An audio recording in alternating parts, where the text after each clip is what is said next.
আজকে আমরা দেখব কিভাবে একটি নতুন অ্যাক্টিভিটি বানানো যায়। নতুন অ্যাক্টিভিটি বলতে আমি কী বোঝাচ্ছি, এই যে আপনারা যে ইউআইটা দেখছেন, এটা মানে বাই ডিফল্ট যদি আমি রান করি তাহলে আমাকে এই পেজটা লোড করে দেখাবে আমাদের অ্যান্ড্রয়েড ভার্চুয়াল ডিভাইসে। তো একটা অ্যাপে তো একটা পেজই থাকে এমন তো কোনো কথা নয়। এখানে অনেকগুলো পেজ থাকতে পারে, একটা পেজে থেকে আরেকটা পেজে ন্যাভিগেট করতে হতে পারে। তো অ্যান্ড্রয়েড স্টুডিও আমাকে একটা পেজ আমাকে বানিয়ে দেয়। তো যদি দরকার হয় এরকম আরও কয়েকটা পেজ, সেটা কিভাবে বানায়। এবং আমরা এটাও দেখব যে আমরা একটা বাটন নিব, দেন ওই বাটনের সাহায্যে আমরা এই পেজ থেকে ওই পেজে যাব যে পেজটা আমরা বানাবো।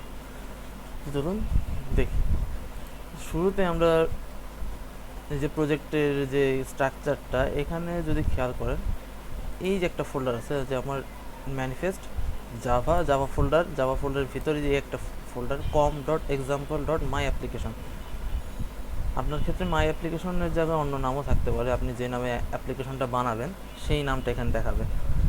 তো এই প্রথম ফোল্ডারটার ভিতরে দেখবেন এই যে মেইন অ্যাক্টিভিটি, এটা হচ্ছে আমাদের সেই যে এই এক্সএমএল ফাইলের জাভা ফাইলটা। তো আমরা এই ফোল্ডারের উপর যদি রাইট ক্লিক করি তাহলে এখানে নিউ থেকে অ্যাক্টিভিটি, কিছুক্ষণ আগেই বললাম যে নতুন একটা অ্যাক্টিভিটি বানাবো। অ্যাক্টিভিটি বলতে আমরা নতুন একটা পেজ বানাবো। তো আমরা এখান থেকে যাব এমটি অ্যাক্টিভিটি। লক্ষ্য করুন, নিউতে গেলাম, নিউ থেকে অ্যাক্টিভিটি, দেন এমটি অ্যাক্টিভিটি। এখানে নতুন একটা ডায়লগ আসবে যেখানে আমাকে নতুন অ্যাক্টিভিটিটার নাম দিতে বলবে। তো সাপোজ এটার নাম দিই নেক্সট পেজ, হোয়াট এভার দিই একটা নাম।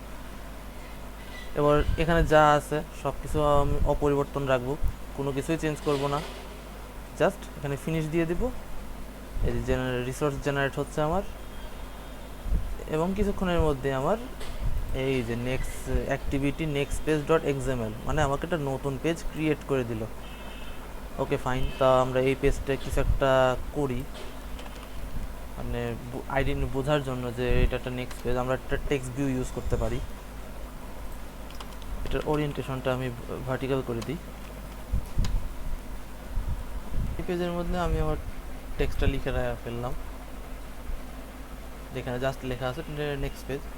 এখন আমরা যেটা করব, মেইন অ্যাক্টিভিটি ফাইলে আমি একটা বাটন নেব। তো বাটন নেওয়ার জন্য একটা ট্যাগ আছে বাটন, জাস্ট বাটন লিখে সার্চ করুন, এই যে বাটন চলে আসলো। এখন এটাকে আমি wrap content, height to wrap content, text দিই, জাস্ট লিখে দিই গো টু নেক্সট পেজ। এটা সাইজটা একটু বড় করে দিতে পারি, টেক্সটের সাইজ 20 SP। ওকে ফাইন, দেন আমরা এটা একটা আইডি দিয়ে দেব যেটার মাধ্যমে আমরা ফাইন্ড করব। লক্ষ্য করুন, জাস্ট আইডি, এর ভিতরে যে @+ID এবং একটা আইডি নাম দিলাম বিটিএন। এখন আমরা এই ফাইল থেকে যেটার যে জাভা ফাইলটা মেইন অ্যাক্টিভিটর জাভা, এই ফাইল ঢুকবো। এখান থেকে আমরা এখন বাটনটাকে ফাইন্ড করব। বাটনকে ফাইন্ড করার জন্য আমাদের দরকার হবে বাটন ক্লাসটা, এই যে বাটন, দেন আমরা একটা আইডেন্টিফায়ার সেট করব বা বিটিএন, এবং অন ক্লিক মেথডের ভিতরে আমরা বিটিএনটাকে ধরে বিটিএন যে আইডিটা নিয়েছি সেটা আমরা ফাইন্ড করব।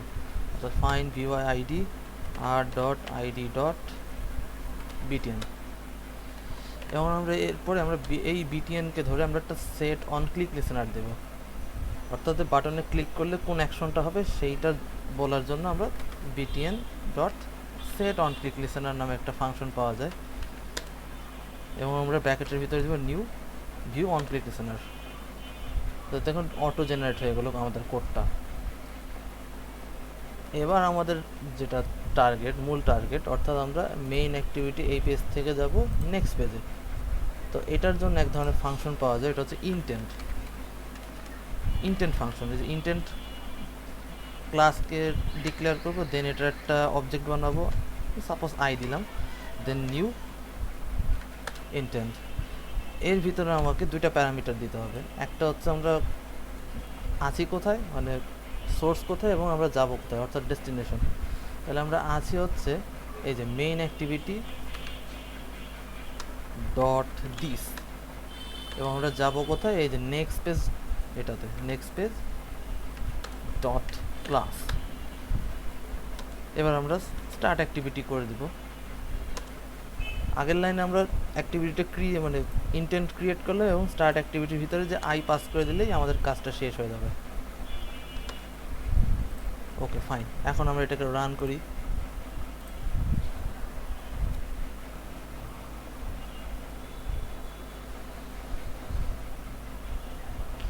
ওকে ফাইন, আমাদের অ্যাপটা রান হলো এবং এই যে বাটনটা আসলো। এখন যদি বাটনে ক্লিক করি,